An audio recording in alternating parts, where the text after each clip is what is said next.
on behalf of the industry. And so that is precisely why the GCCA was set up. I want to tell you that it's really important before I sort of go through, and then I hope that you all know this. It's important that because as we promote cement and indeed concrete is the material that people understand in the world. It's the roads that they walk down, the offices that they're working. And so lots of the promotion that we do is about concrete, but it has cement at its heart. Cement is the glue that binds together concrete, and concrete, of course, is the glue that binds together and elevates modern society. Particularly in the global south, it will help elevate the position of the global south as it goes forward. And you heard a lot about that this morning. It's absolutely fundamental for the modern infrastructure that we need to build, which you'll hear about in a little bit. Here's the film we put together about the importance of concrete.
So, you can't have a modern world without concrete, and you cannot have concrete without cement. So let me tell you a little bit about the GCCA. So our members operate in just about every country on earth, including indeed Vietnam.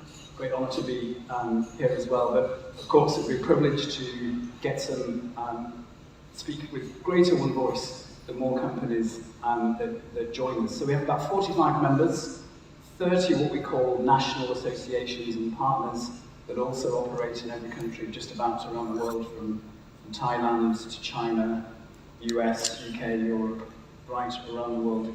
And we represent around 80% of cement production volume outside of China. We're soon going to have to change that because increasingly we have China members that are joining, whether that's CNBM, Huaxin, who just joined last year, West China, Taiwan Cement Corporation, and we just signed an MOU with the China Cement Association just a few weeks ago.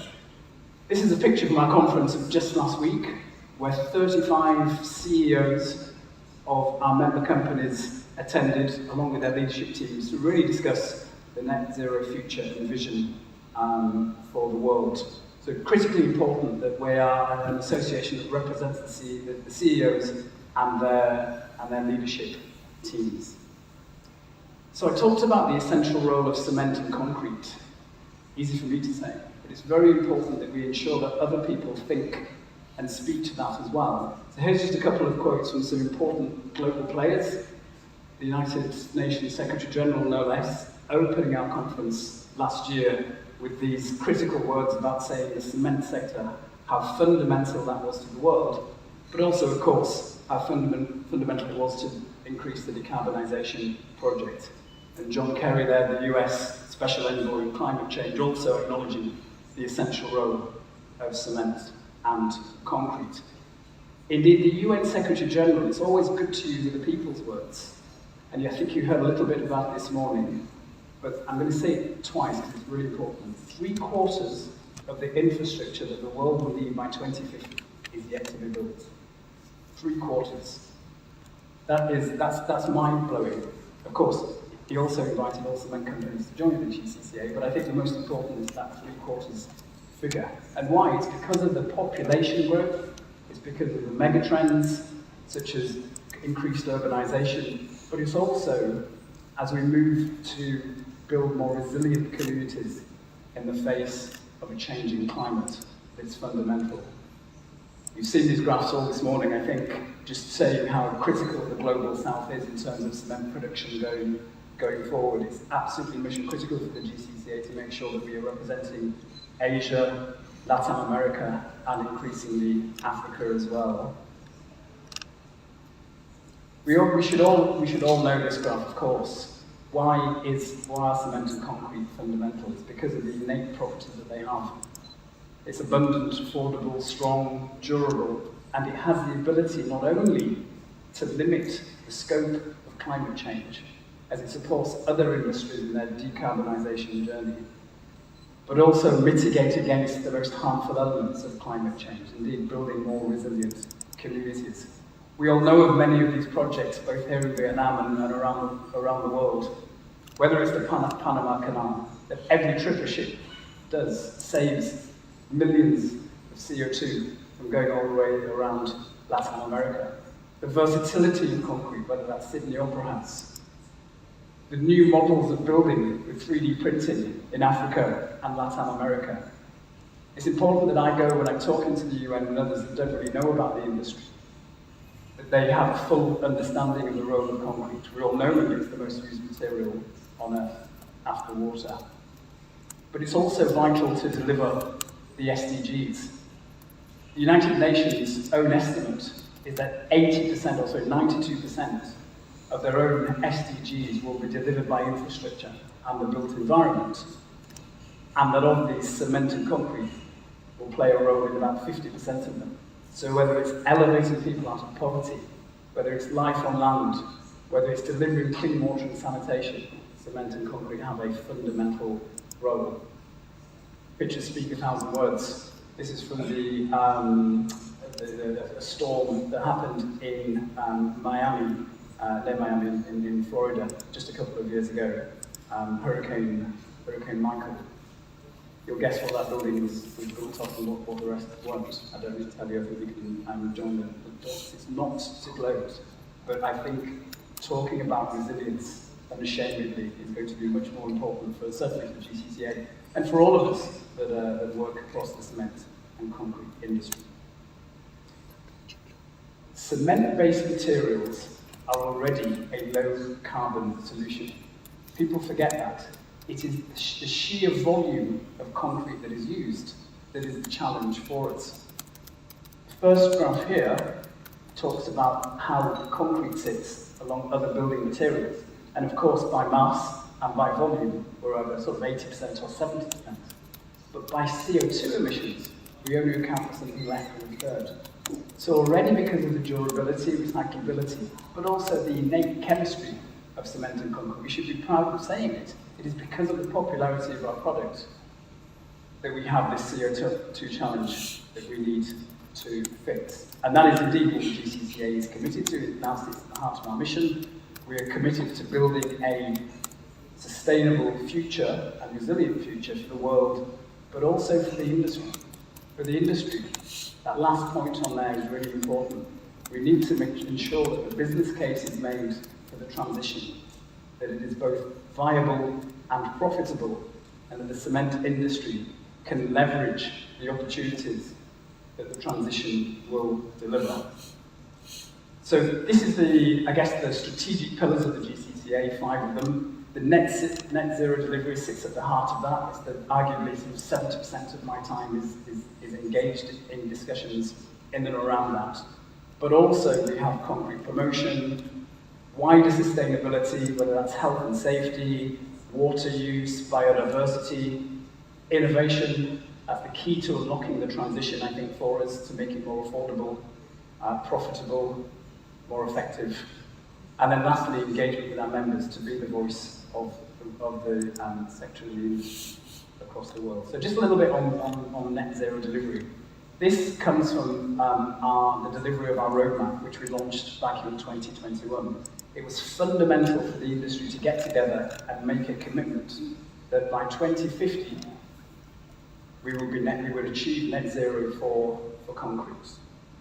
And this is how we sort of describe the arc. We've made progress over the course of the last 3 decades, but we need to massively accelerate that in this decade to deliver as we move towards the delivery of technology from 2030 to 50. So what does this decade to deliver mean? It means both maximising the levers that are available to us. We all know these: clinker substitution, change of energy, co-processing, maximising those whilst we put in place the big technological revolutions such as carbon capture.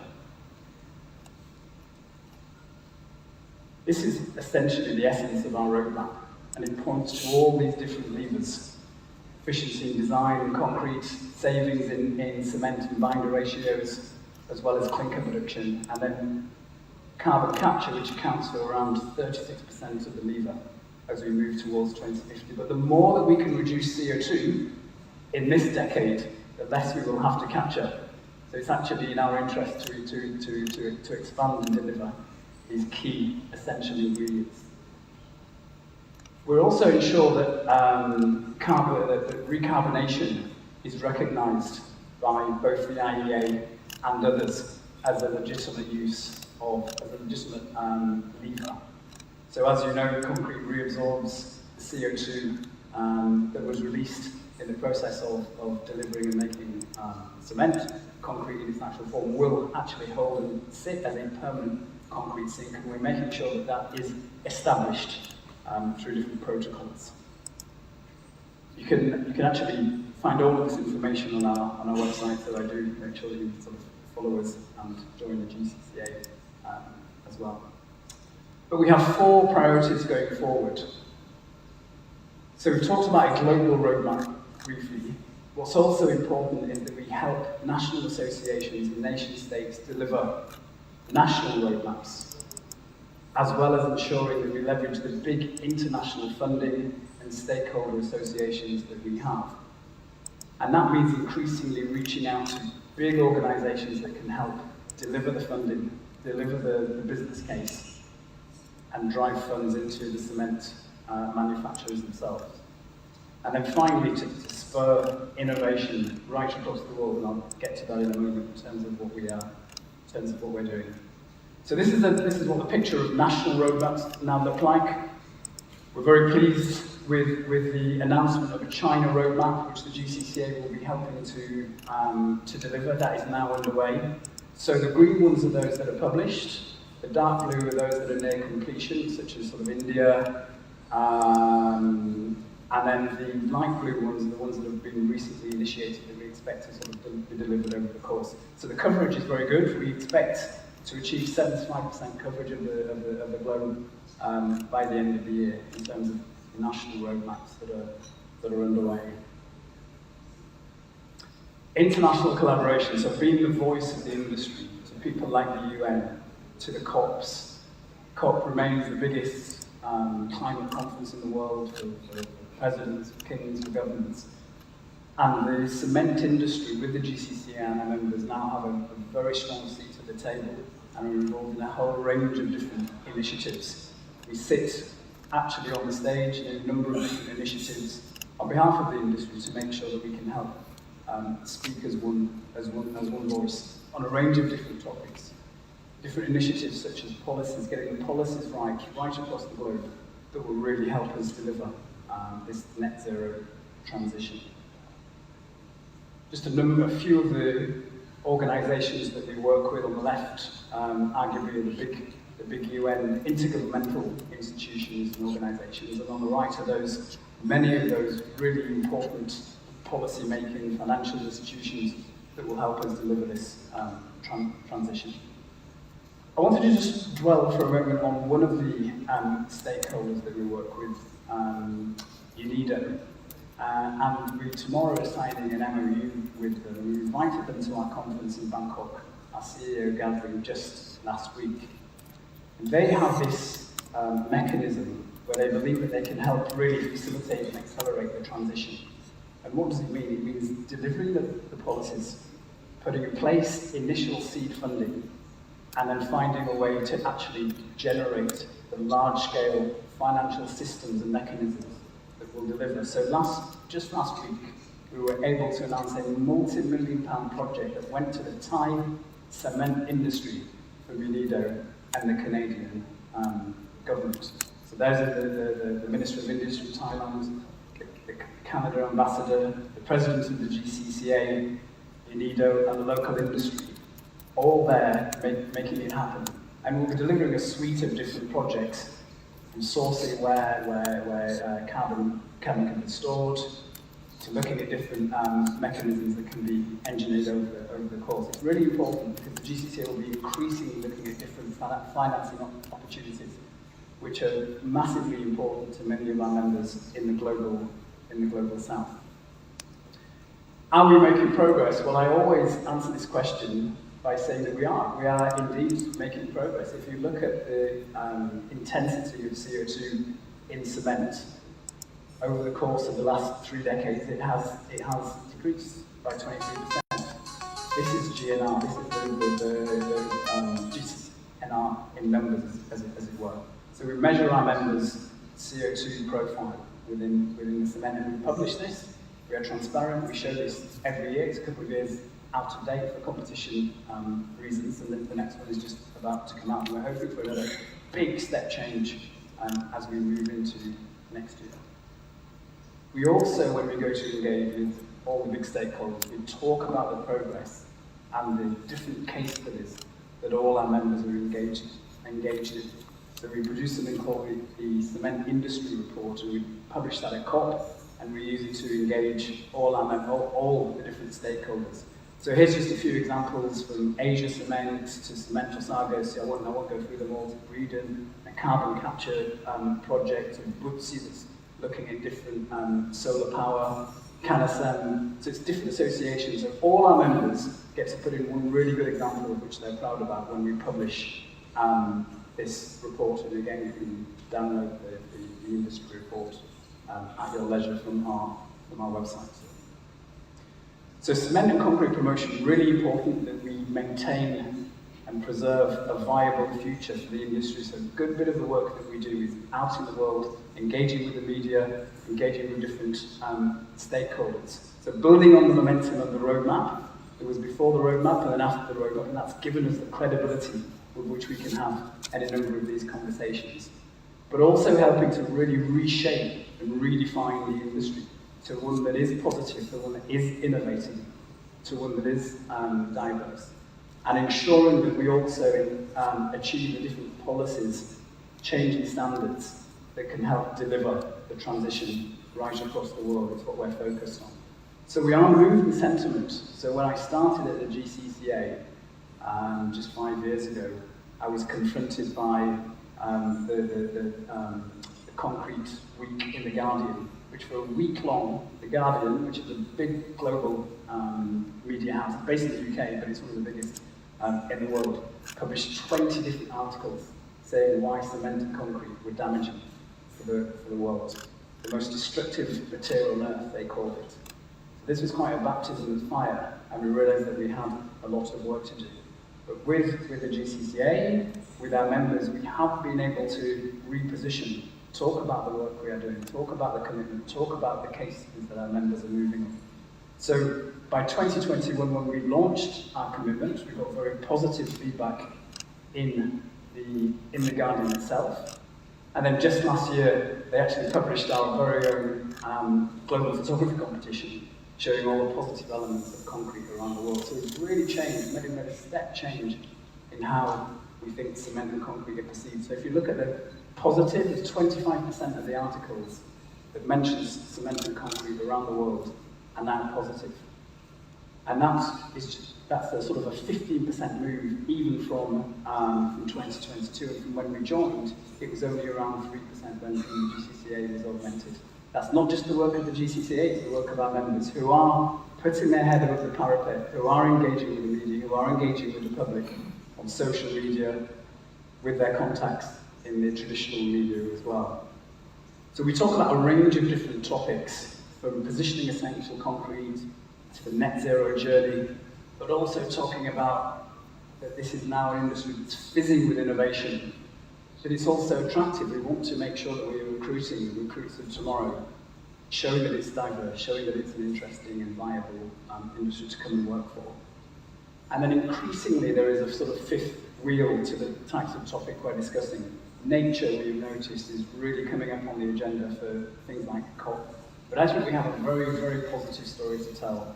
Some of our members have amazing quarry rehabilitation work that they do. Our products can actually enhance both the built and the natural environment, and it's something that's increasingly that we get to talk about. Concrete in Life, it's a global photography competition that we run every year. Last year, had 20,000 people enter from around the world, sending in pictures of why concrete is important in their life. That's a hell of a thing as that has grown, and it means that our members and affiliates can engage their staff, can engage their own communities, and encourage them to enter as well. But it also gives us some amazingly positive engagement with the media and social media. And so with all of these august titles covered the competition in just this year, which is very, very pleasing. I won't dwell on the KPIs, but they're moving in a very positive direction for us. We're not complacent. We still have a lot of work to do, and everybody has to lean in on that journey, as far as I can see. So that was the second priority. Third, of course, is sustainability in its broadest definition. So not just the net zero transition, but ESG. So one thing that we do is transparently report and define a number of different KPIs for our members. We also shared a range of good practice, whether that's on carbon capture, on water management, on biodiversity, on substitution, on procurement, etc. And we provide a level of compliance for our members, which I think provides a very positive kite mark for their external engagements. And underpinning that are a number of different themes, which I won't get into just because of the time. We do provide as well, it's important, an EPD tool, an Environmental Product Declarations tool, which is increasingly important, I think, for buyers. We provide that tool for free. It's been established by the GCCA in the industry for the industry, so it has a hell of a level of credibility, and we provide that free of charge both to our members and to our association partners as well. And I know for countries like Vietnam, where the exports are really important, that's going to play a critical tool, which we will need to use as we go forward. So innovation is, as I mentioned, massively important for us. So the roadmap that I showed, getting to net zero, is predicated on known technologies. We can do that today. But innovation will help us get there, essentially cheaper. It will help expedite and make the transition more efficient. That is why the GCCA and our members spend a lot of money and time delivering a number of world-class programs on innovation under what we call our Innovandi banner. The first is we have partnered with 40 different universities around the world and 80 different PhDs who are doing deep research on carbon reduction. The second is a big program that we work with startups around the world. It's important that we acknowledge that our industry does not have all the answers. and therefore we are happy to sponsor, to mentor a range of different small startups and provide the mentoring, but also the feasibility to provide the scale of testing that they themselves would not be able to do. So last week in Bangkok, for example, we invited 5 of the selected people from the previous challenge to come to talk to us about the different technologies that they have, and they get mentored by different consortia and tested, and the findings are shared within our member companies. And then the third platform, how do we keep that dialogue going? How do we provide an ecosystem for entrepreneurs and big cement companies? And this is what we do with knowledge transfer and continual engagement throughout the year. And you know, when people talk to you and say, look, the industry doesn't innovate, it's doing the same old thing, that is not true. I have seen some of the most mind-boggling technologies that give us, I think, all hope for the future of our sector. Carbon capture, I've said, is such an important lever for us that it's important that GCCA provides a lot of expertise and knowledge to some of the members that have not begun the development of CCUS. This year alone will be the first commercial scale carbon capture cement plant, which will be opened in Breivik in Norway. Really important moment for us to prove to the world that this is a technology that is absolutely viable. And what we need to do now is build the business case and provide the financing and the policies that will help deliver that at scale across the world, especially in the global south as well. So if you look at this map, that is a map of the current projects that are underway. There's another 100 in the pipeline. But you can see, not unsurprisingly, that the global south is few and far between, and it's our job to help expedite that. But that can only be done with a business case. It can only be done with financial grants. It can only be done with different mechanisms by which we, the GCCA, and others and partners want to build over the course of the next years. So engagement with our members is fundamental. It's fundamental that you engage with Asia.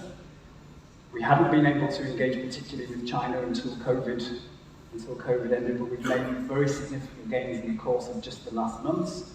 So we've been there 3 times in the last year. We now have an MOU with the association there.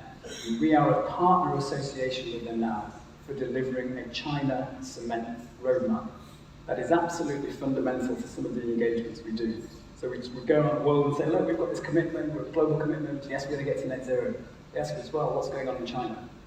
So we'll now have an answer to that with a very detailed roadmap, and we want to be able to speak for China as well, represent them to the world. So, what do we do, the GCCA? I hope you were listening. We sit at the top table. We have a truly global reach.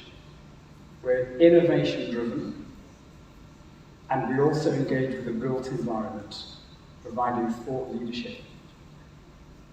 But we can only be one industrial voice if we represent all the different members across the world, and that's why we're pushing so hard in Asia. It's why we had a global conference there last year.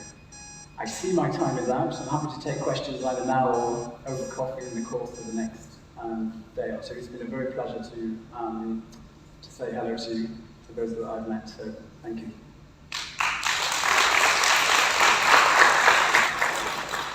Thank you very much, Paul. Yes, I think we've got quite a bit to get through in the session. So if people do have questions, perhaps they could put them to you in the next coffee break. In the presentation there, Paul was talking about the GCCA publications that promote members' net zero initiatives. And we're very lucky that the next presentation may feature in the next publication. We're delighted to be joined by Supakit from Cement and Building Materials Vietnam, which is part of the Thai industrial group SCG, one of the region's leading cement companies. So please welcome Supakit to the stage. Thank you. How are you? So, good afternoon. all distinguished guests today. So it's my lucky to be present after Paul, because actually we are under DCG and we are the member of the GCCA as well. So actually I don't have to explain so much because the detail that Paul explained very clearly. But my point today I will share our journey of the SDG Thailand and here what we're going to do for the move to be net zero.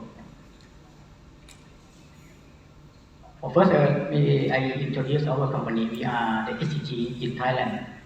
Actually, we are the big conglomerate, maybe top 10 in Thailand, and we have many groups of business. But our group is cement and green solution here. We established since 1919, around 111 years already. For in Vietnam, we have three main business groups here. We have the cement building material, chemical, and packaging. The biggest one right now is chemical. The biggest brand is Long-Term Chemical. And for the cement, for the building material, actually we have the whole bunch of products from the foundation until the roof within Vietnam. For our factory in cement plant, we have the main factory in the central of Vietnam. We call the Dong Hoi City, right? And the south, we got the only grinding. We have the both gray cement and white cement. In the south, we produce the white cement. For the gray cement, we have four brand categories: SCG, Songyan, Starmax, and Adamax.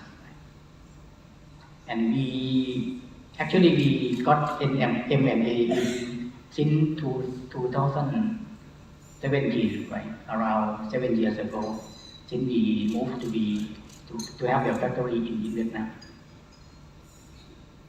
For the SCG, actually we have our aim or business purpose, okay, to achieve net zero society, driving sustainable growth and creating inclusive prosperity. To achieve that one, we have we call ESG focus to drive to achieve our purpose. First, we have to achieve net zero by 2050. Right? This is our main target, very challenging one with our big boss. Right? Next is go green, reduce inequality, enhance collaboration, and finally we have the transparency through our operation. This is we call ESG focus for our SDG groups as a whole. To be focused for this theme, we will be focused on only net zero and go green. To be net zero in 2050, actually, maybe all of us know that we have maybe 4 categories. First one we call the alternative energy transition. Second one, actually, we need to have the advanced R&D to achieve net zero. Otherwise, we cannot achieve it. Right? The next one, we have to have we call carbon absorb also. We have to absorb or make the plantation to absorb carbon. For our main target, the whole groups, we aim to achieve within 2050 to be net zero. So right now, we start from 2020. Actually, we are the member of we call the science-based target also.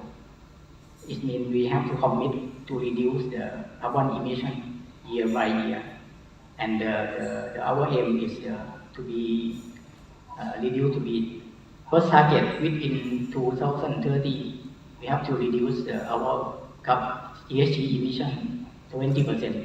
This is the first target, first milestone. But after that, will be zero within 2050.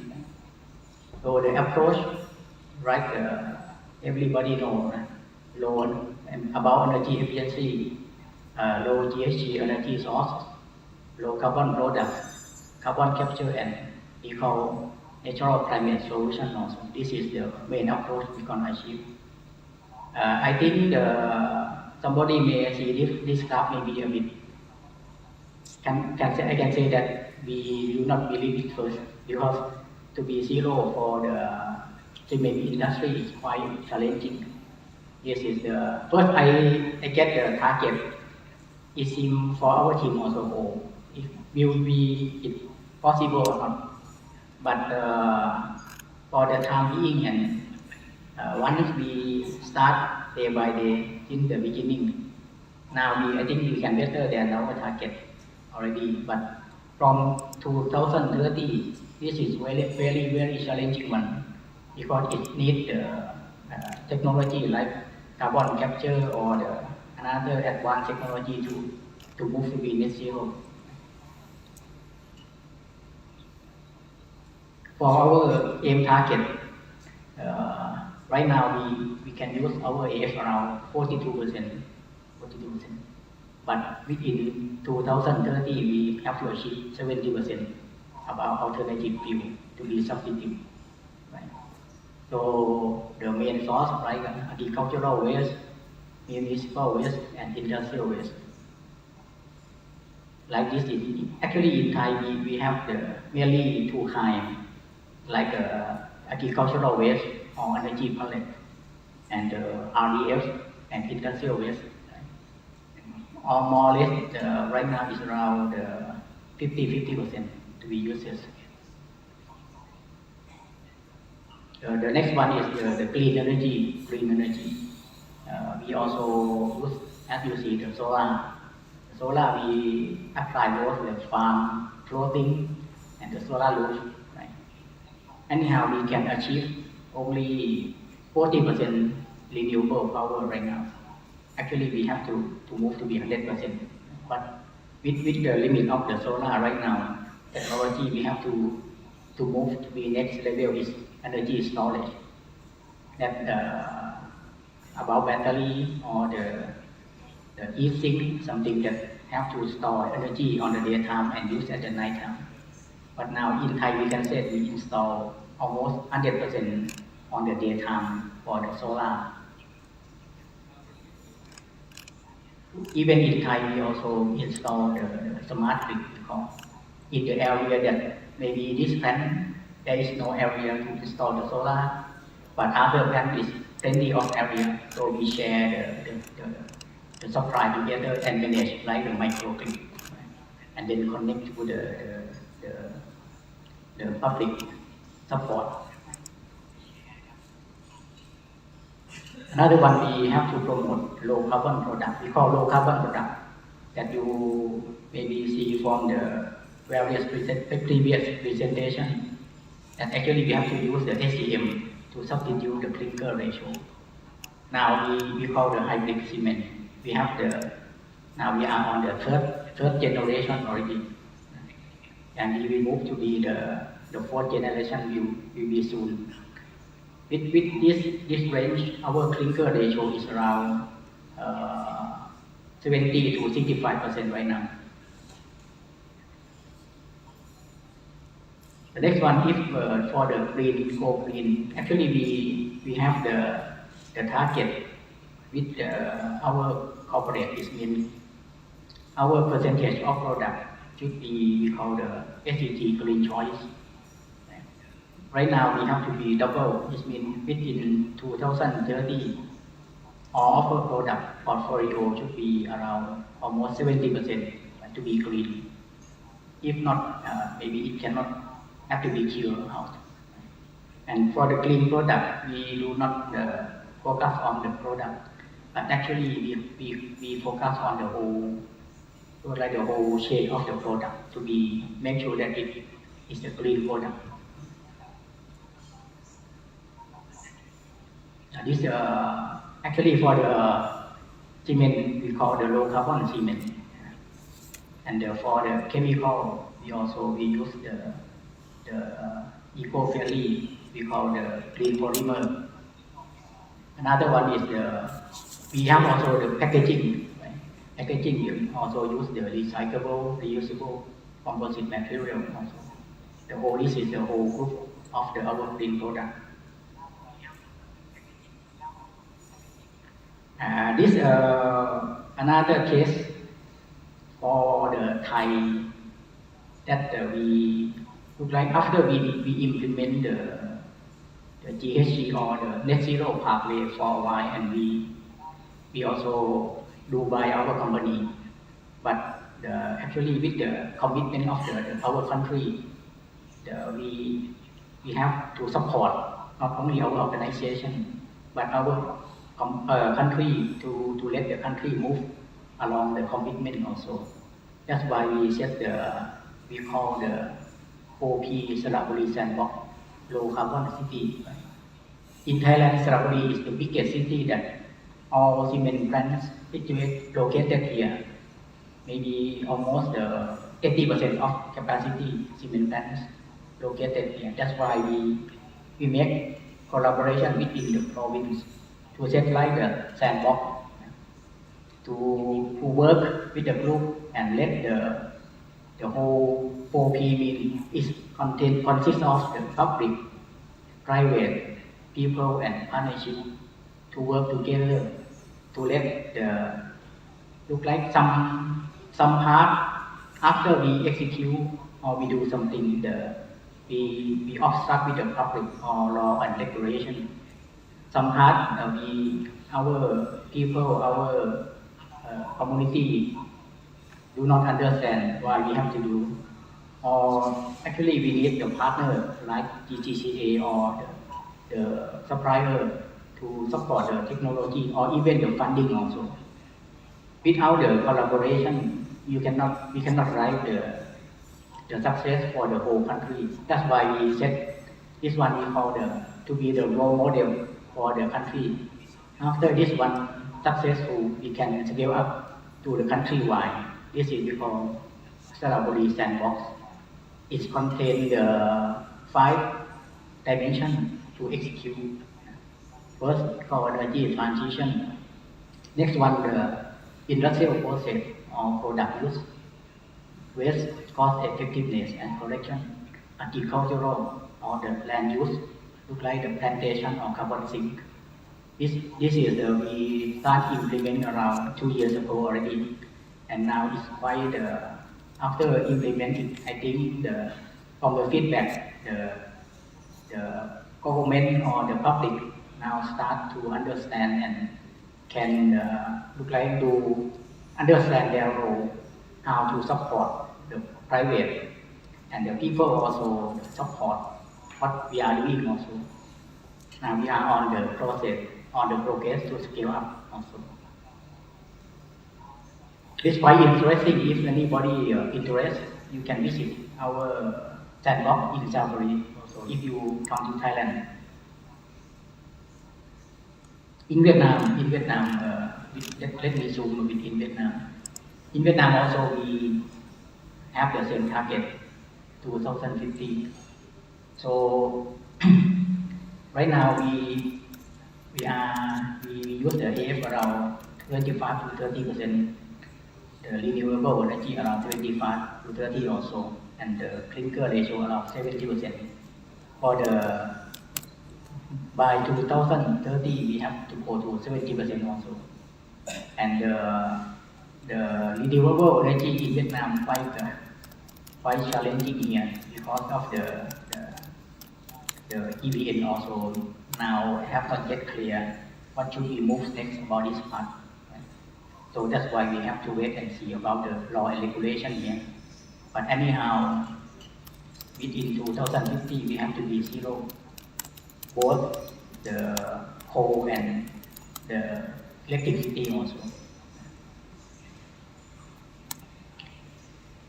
Finally, to be concluded, the key challenge to move forward for the net zero pathway that I think we all gonna face, but different countries will have a different difficulty to overcome.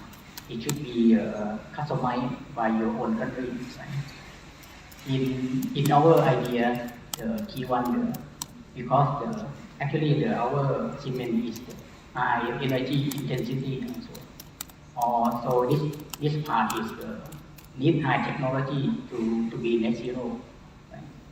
And the second one, the availability of the alternative fuel or alternative material depend on the location. If you locate in the area that very difficult to access, or some part the AF may be not economical yet to use, this we have to overcome it also. The next one is the regulatory and policy framework depend on the country, the economical constraint, and the technological innovation that we're gonna evaluate and the monitor which technology that will be viable or will be the economical to apply. Finally, the awareness and the training of the people and the staff to understand and support to move forward. Okay, that's conclude my presentation today. Thank you.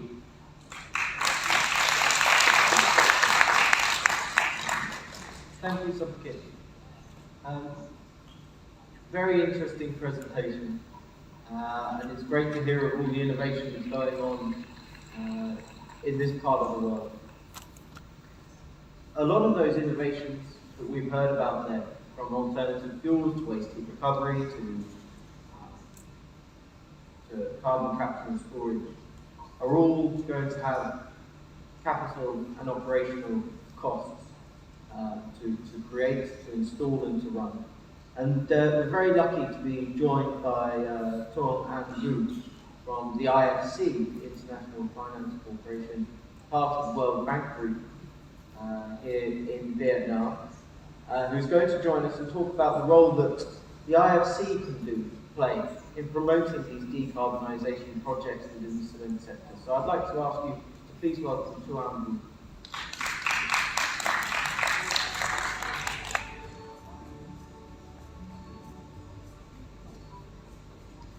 Good afternoon, distinguished guests.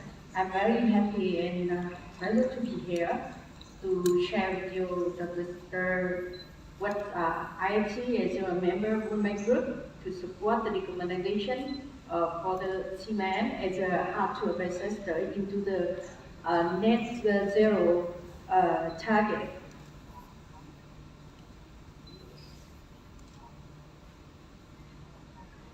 So actually, this is the IFC is we are the largest global development institution focused on the private sector in emerging market. This is among the members of the World Bank Group. We all by 186 member countries. And as a financial institution, so we have a various type of the financing, so to support the development, providing, for example, debt, including the loans, bonds, guarantees, and other fixed income instruments, and equity investment, especially to support the private sector in the sustainable development.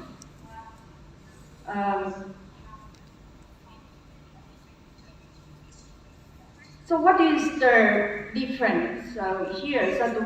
With others F5. So IFC we is one of the largest financiers or the climate smart project in the developing countries. You may heard about that is the IFC is the pioneer in the green bond issuer. Since early days of the green bond to the June 2022, as an issuer, so IFC already have played a role as an issuer to up to $1.5 billion across the 178 green bonds in 20 currencies. Not only plays a role as an issuer, so we also like direct financiers for the climate smart projects. And now the cumulative financing is we already done, already achieved like up to 32 billion US dollar.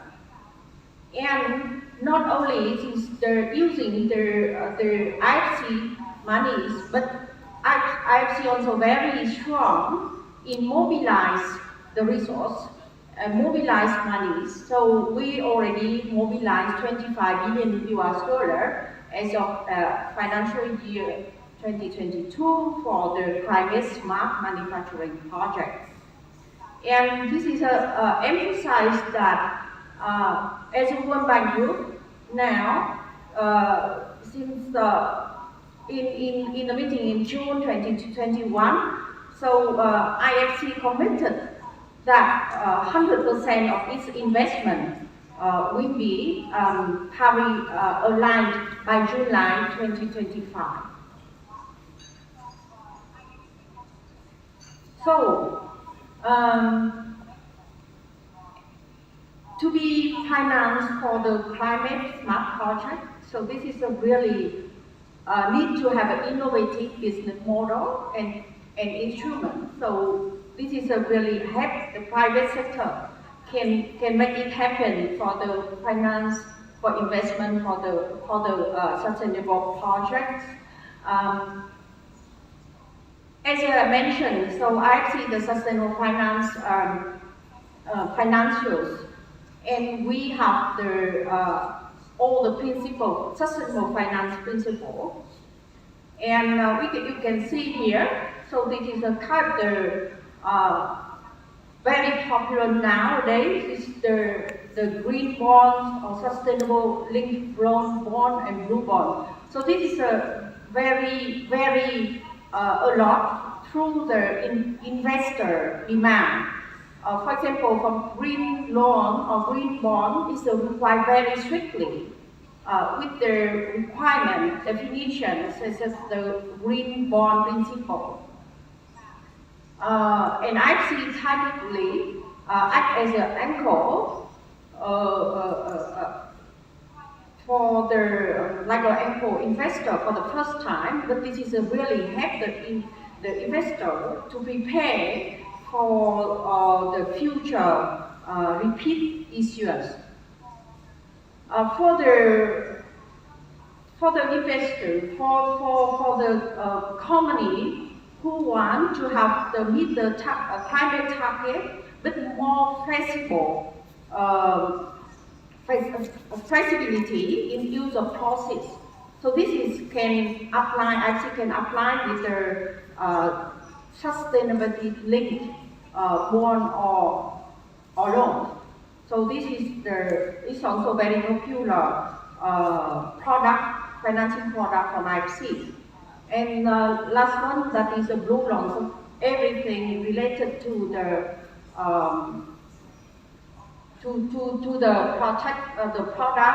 project, like a circular economy, plastic circularity. So it's protect the ocean, water, and supporting the SDGs 6 and 14.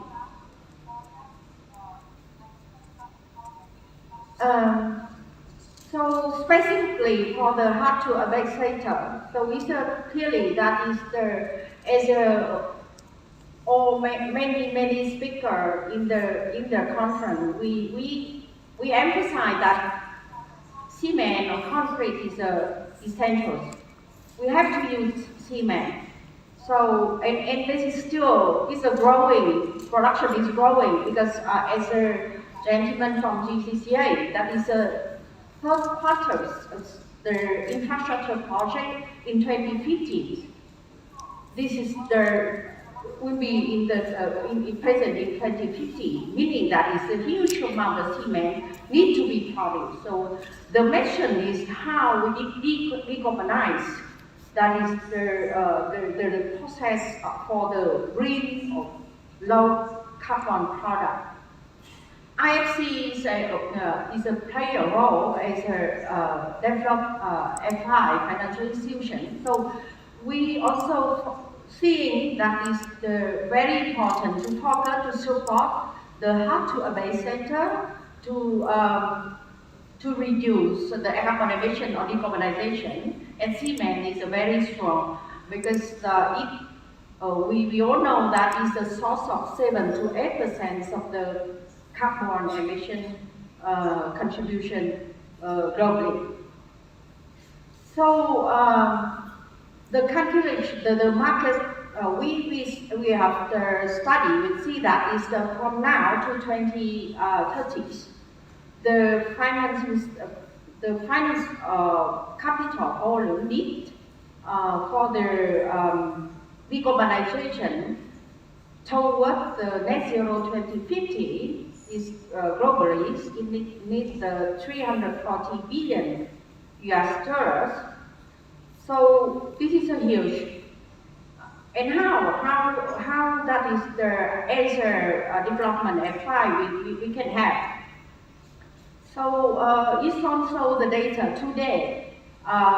We plan that from 2024 to 2027, I see Qatar contribution when we aim to mobilize 30 billion US dollar to facilitate the decarbonization.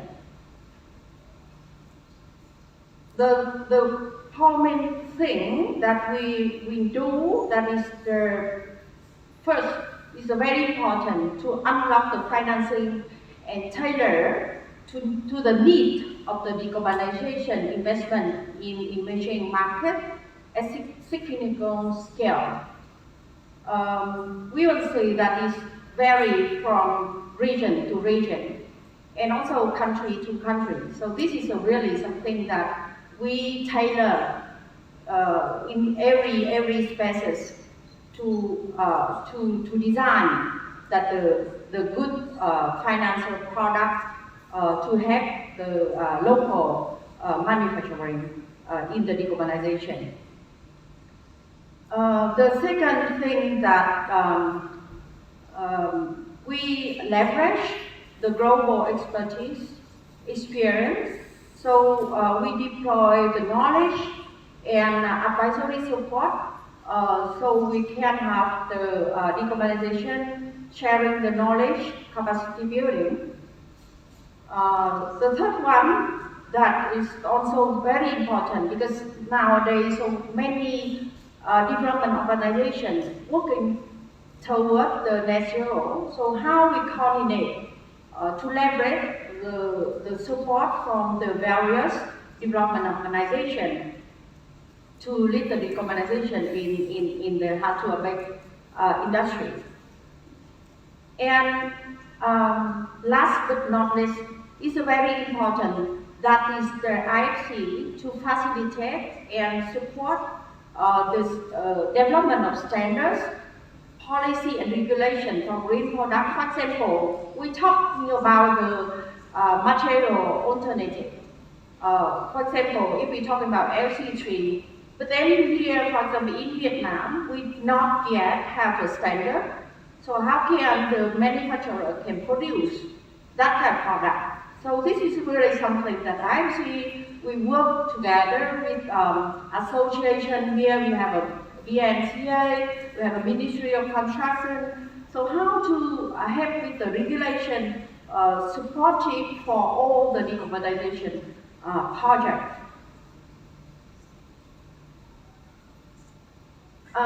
We have a long history supporting the cement sector since 1958.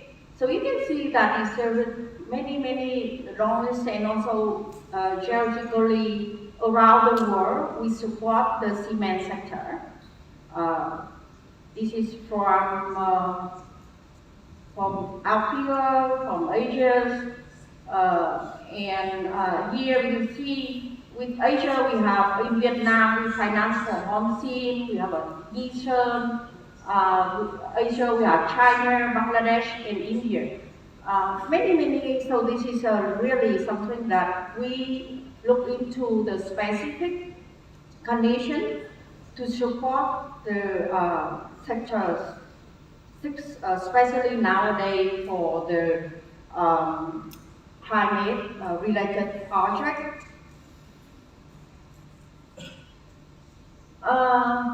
This is also some numbers about the IFC investment experience in the cement business here. So to date, a cumulative commitment for this sector, we have a $7.9 billion for the sectors, 300 plus projects globally, and 77 plus country work. The thing that here, as a FI, the financing investment, this is the key support, but not only that, we support with the technical advisory.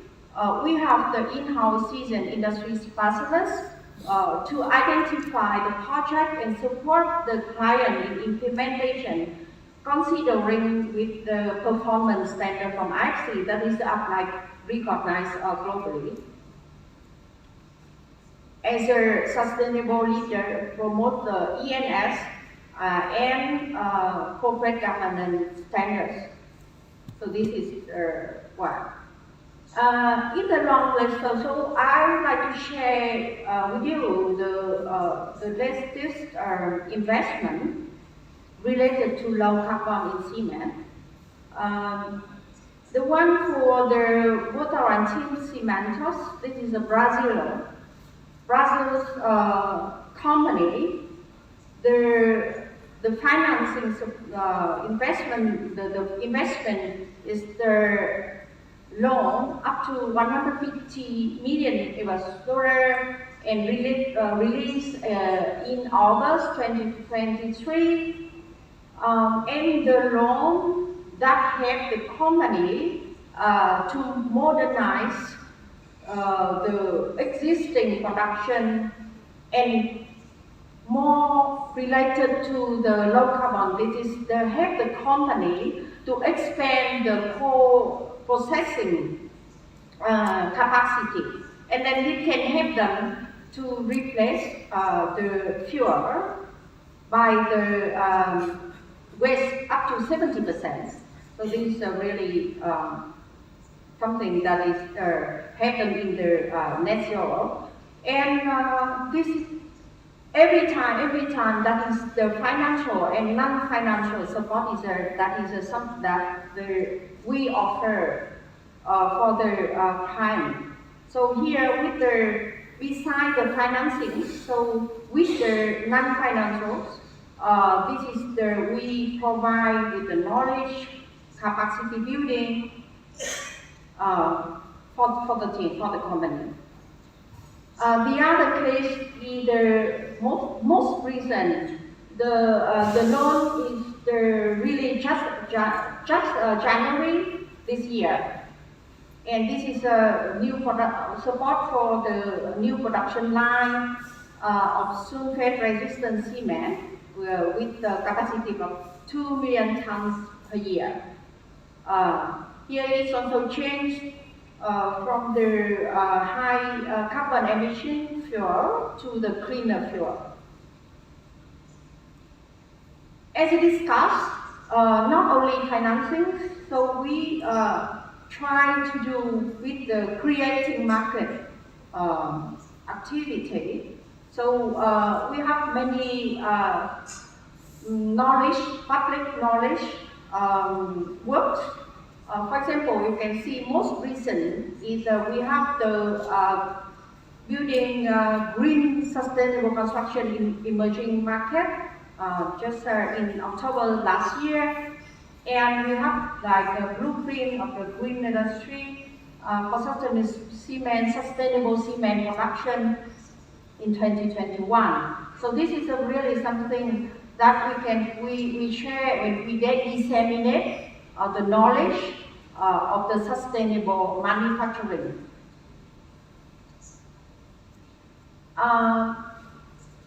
I think that is I don't know, so here in this room, there's just any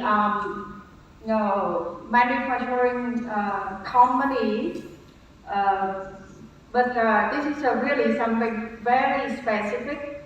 What we can have the company in the decarbonization, because you know that decarbonization is not the one-off. It's really a journey. So that's why IFC will have the client from strategy, design to implementation. The first is the diagnostic and scoping and understanding what it takes to decarbonization the business for the business.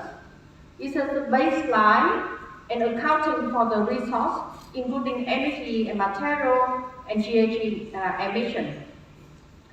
And so this is including scope 1, scope 2, and scope 3. Here, for example, in Vietnam, it's very soon, in the January 2026, the government will ask all the manufacturer, the manufacturer, cement manufacturer, to have the carbon accounting. So this is something that like, what is the baseline? So this is also, we're starting to have with the systematically, with the baseline, with setting the target, the mitigation target is a SBTI or other similar methodology where applicable. And this is one thing also very important is a decarbonization roadmap, because this is also, maybe this is confusing the manufacturer with a long list of the decarbonization measures. But this really bring in the business both with the carbon emission target, but also at the same time, this is a really help for business, is a select or prioritize the commercialized, proven or viable decarbonization measures. So this is also that we can have from the starting of the journey of decarbonization. And as I shared before, this is also very important that we work with government to remove the barriers, adopt supportive policy in industrial decarbonization, and boost the demand of the low carbon cement. Through, for example, we have very strong tool of the green building. We have an IFC H certificate with the green building, so pushing the demand for green cement to have the green building certificate, or working with the relevant stakeholder for the green procurement. And then with that, so after that we go to the decarbonization strategy with specific target. When we prioritize all the decarbonization measures, so what is the best? And we will, at the time, so the support will be the technical advisory, and also we finance the appropriate financing for the decarbonization project. And every time, that is when we work with IFC, so this is we will make sure that we will minimize the E&S, environment and social risk. And last but not least, that possible co-funding, a pilot trial of emerging technology for the client. For example, in some part of the world, so we support the client in piloting for the new thing. For example, pilot a new alternative material, LC3, or the we mentioned here, the college mentions about the carbon chill, for example. So IFC also support in piloting with innovative technology. It's also in the creating market role of the IFC. So we also have the tool. We developed the decarbonization tool that help the cement company to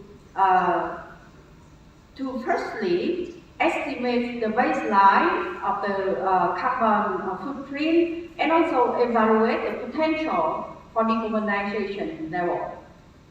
As I mentioned, and also re-emphasize that it's important to take the strategic stock of the proven decarbonization technology to make their company, the cement company, in the sustainable development.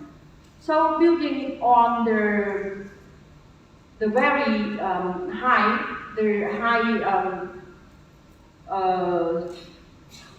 investment portfolio, so we develop a tool to help company in emerging market to start planning the transition. So with that, the tool already have the prioritized with the proven or commercialized or viable decarbonization project and divide in the 5 set of the measures. First is the alternative fuel. So it including the using the biomass, the agricultural waste, industrial waste, processing industrial waste, and also the domestic RDF. The second set is an electric power supply mix using more with the renewable energy. It will also depend on the region. So the ways use the renewable energy is the solar or wind or other. Very important and play the role to reduce the energy, the carbon emission is the blended cement. This is the really this is how to select on the technology so we can have the less the clinkers in the cement, but this is the still have the same quality. And this is, I think that the first one is everybody's know, but in the developing country and emerging market is still many companies not yet done this waste heat recovery. Here, so for example, in Vietnam, we still have the more than 20 production lines still not yet have a waste heat recovery. This is already proven. You can have to use adapt to 30% of the electric power from that. And the last one is select equipment configuration changes. So the tool is very showing the strategy and at high levels to see that what type of the measures appropriate for the business. On the right hand side, the chart showing that with the tool we can see that the company can apply the decarbonization measures. So it's clearly reduce the carbon emission for the specific clinker per ton of clinker and the ton of cement in an appropriate way. And here it shows that the CapEx is estimated at $70 million, and the simple payback is ranging from 1 to 2 years.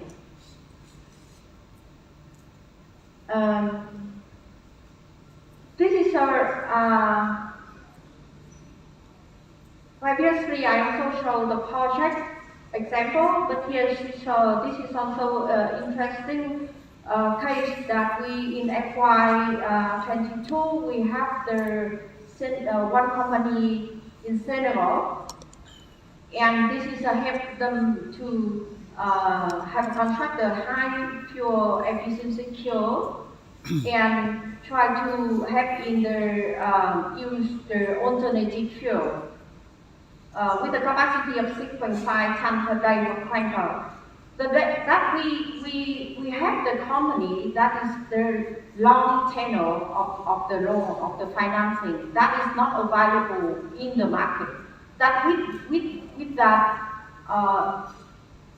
with our support and investment, so this is the make this possible for the project. And the decarbonization, the circularity impact here is the design of the fuel of the project allowed to substitute up to 70% of fuel with the waste-derived alternative, including biomass.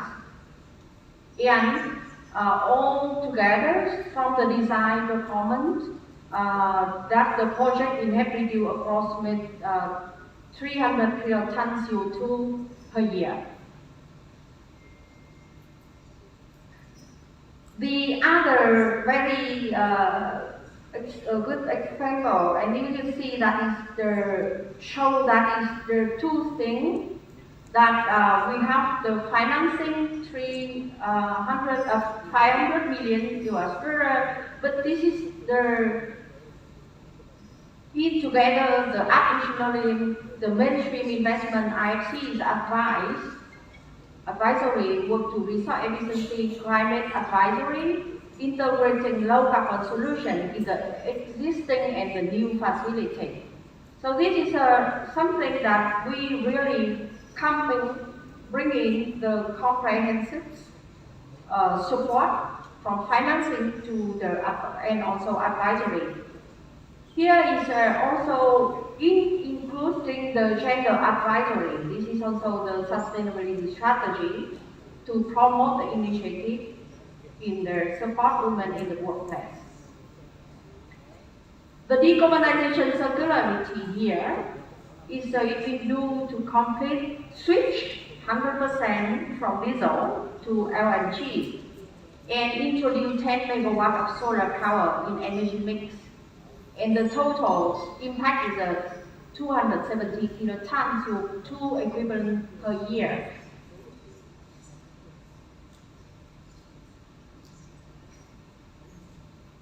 So we have the example around the world, but what we do here in Vietnam, I think that is we have the numbers of the presentation in this morning about talking about and discuss about the situation of the cement sector here in Vietnam.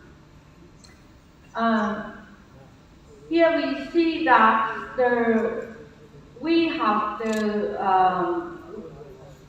in the chart, the red line is the kilogram of direct CO2 per ton of cement of Vietnam, and if this is a current the situation. So if there's some like support regulation, so it can reduce a bit to 700, and okay.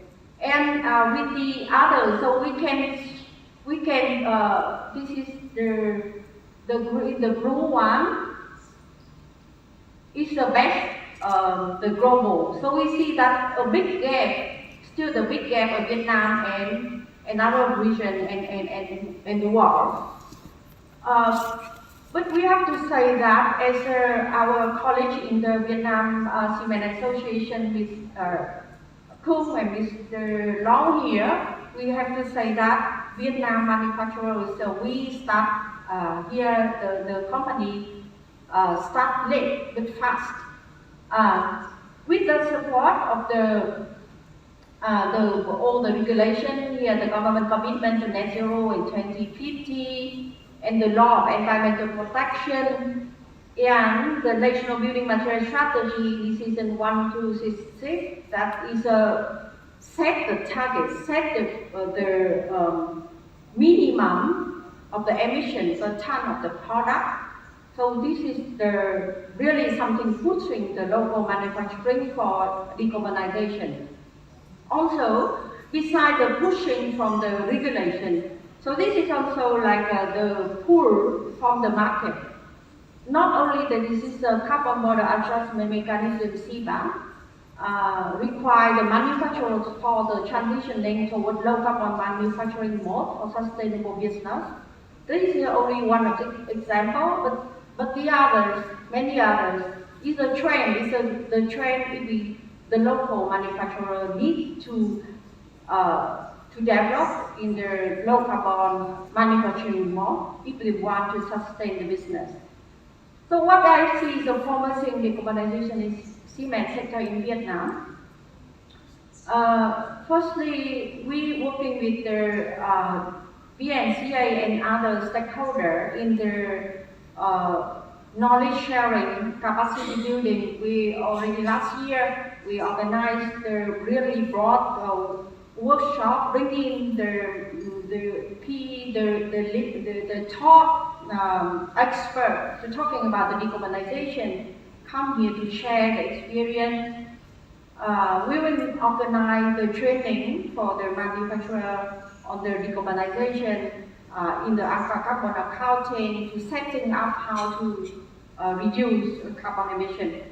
And for the firm level advisory and innovative decarbonization financing, we will select the most committed with decarbonization firm to support in technical and financing.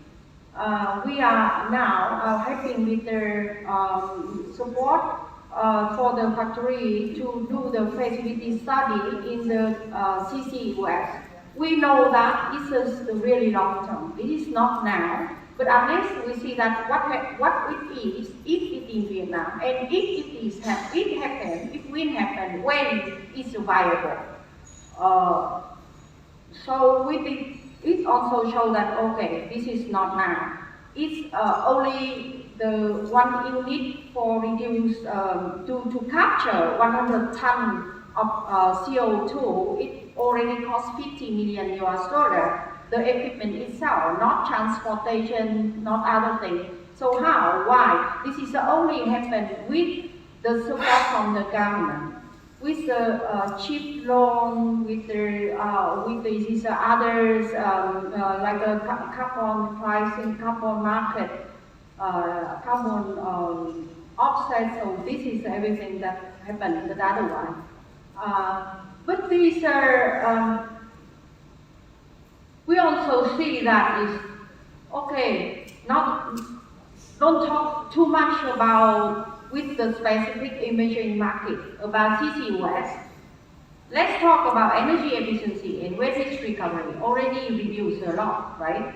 And alternative fuel and cracker substitute here in Vietnam. So we the factory already replaced with the coal, with fossil fuel by the industrial waste in the coal processing, but not yet RDF. So it's still high potential in apply the RDF, because the amount of the industrial waste is limited. Now some companies, they also facing the difficulty to get the industrial waste enough for the coal processing. Okay. Yeah. Okay. So I think that is the key thing for here. We discuss other countries and Vietnam, what we have done, and we hope that in near future we can help with the both technical advisory, knowledge sharing, and also advisory, financing, green financing, so the local manufacturer can implement the decarbonization pathway set by their own and also by requirement of their client and their market. So I will wrap up this. This is the role of the IFC and other multilateral development banks. They are bringing the first movers and create green cement demand. So the comprehensive guidance, that is what I already shared above, and also in the slide, so in the annex, I also put in some case study when that other MDB did for the financing decarbonization. So this is the end of my presentation. Thank you very much for your attention, and we can have the discussion later if you have any questions. Thank you. Thank you, Fiona. a lot of information there. If you do want to review the slides in your own time, they'll all be available to download after the session.